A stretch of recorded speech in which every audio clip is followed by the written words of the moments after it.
Hello and welcome back to Incredible Inverts and Other Animals with me, Phil. Now today's video is going to be probably my first ever update video on a species. So yeah, this is going to be my update on my Cuban snails. So yeah, let's go ahead and take a look at them. Okay, so here we have my enclosure for my Cuban snails, or Pleurodonte marginella. So it's a Exoterra Nano tool. And this is what they've been in since I got them. So I got these guys from, I think, last year from Animal Aquatics in Solwham, Cambridgeshire, UK. I've got 5 of them. So there's one of the adults. I've still got all of them. And they have been breeding for me, which is really exciting. So I don't know exactly the number. I haven't counted them all. But there's some fresh new babies here, like this one just here. So yeah, just where I'm pointing now, that is a fairly new baby. I'll get out just to show you. So I haven't seen them any smaller than this. So potentially they hatch out at this size, which is quite large, really, for a lot of snails. So I don't know what the eggs are like. I haven't actually seen the eggs. I don't go sort of digging through the soil, the moss or anything just to find them.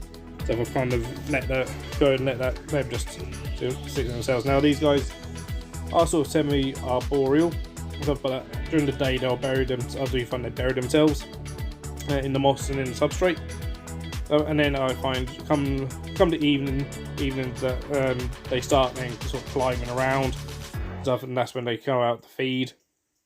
So substrate for these guys, I just put organic compost in and then a load of sphagnum moss.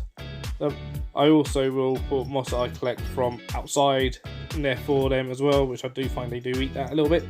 So other foods I give them is twigs with lichens on it.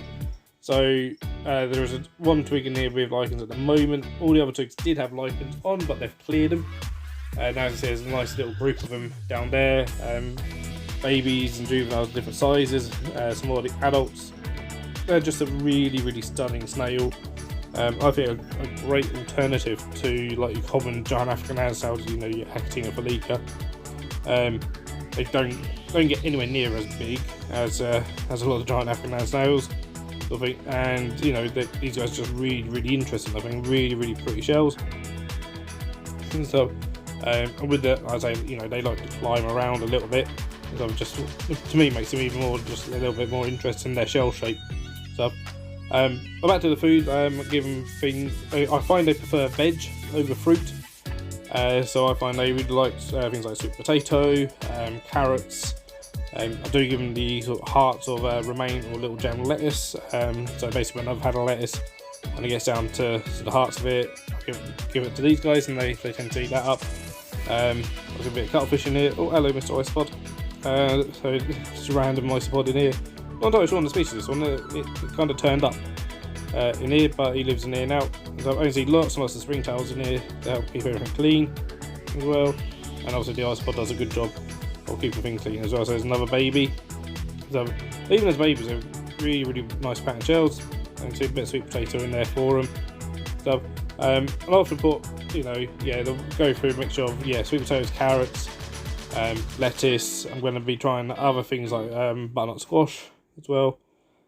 So I find fruit they're not necessarily big fans of, so I've given them apple, and they've never eaten it. So I don't tend to really give them apple anymore. So I stick mainly to, like I say, root veg, mosses and lichens, and even occasional mushrooms as well for these guys. And then temperature wise, they're just in my living room. I keep my living room kind of heated to normally around sort of 23 to 25 degrees for the whole flat. So they're just on kind of a mid shelf on one of my shelving units. So it's a warm room and stuff, and they seem to be alright. They don't have I don't give them like anything like a heat mat or a heat bulb or anything like that. So I mean, I presume they're doing alright. They are breeding. So they seem to be, they're not the most prolific of snails, certainly not compared to things like Achatina felica, but then again that's actually quite nice because you can soon get overrun with really prolific species. So these guys seem to produce just a fairly nice number of juvenile babies.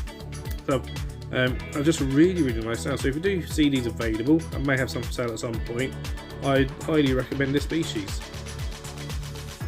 Okay guys, what do you think to that? Personally, they're one of my favourite snail species I've ever kept. They're absolutely fantastic. A great alternative, in my opinion, to giant African land snails. There's something a bit different about them. Nothing wrong with giant African land snails, they're fantastic as well. I've always enjoyed keeping those guys.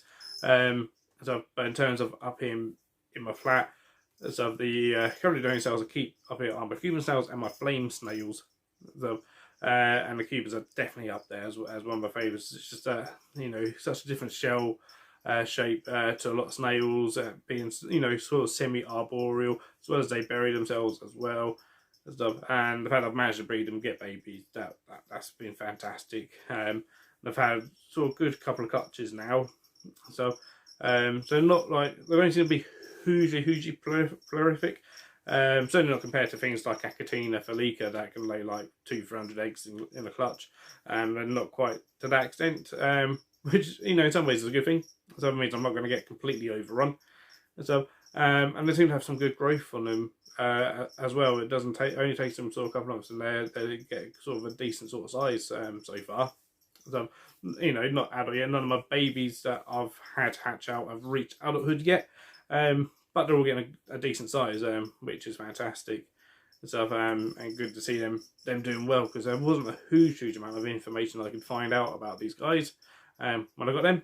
So, but yeah, you know, what do you guys think? If you did like this video, please do give it a thumbs up, pop some comments down below, and if you haven't yet, please do consider subscribing to the channel and hit that bell for notifications so you know each time I upload another video. Yeah, I'm currently looking at hoping to get to 1,000 subscribers for my birthday in May, which is doable, completely doable. You know, it's on middle of the year, it's only beginning of the year, at least when I'm filming this, so completely doable. But please do, you know, if you haven't yet, please do subscribe, share this video around if you haven't yet. So that would mean the absolute world to me. But until next time, guys, take care, stay safe, and keep rocking.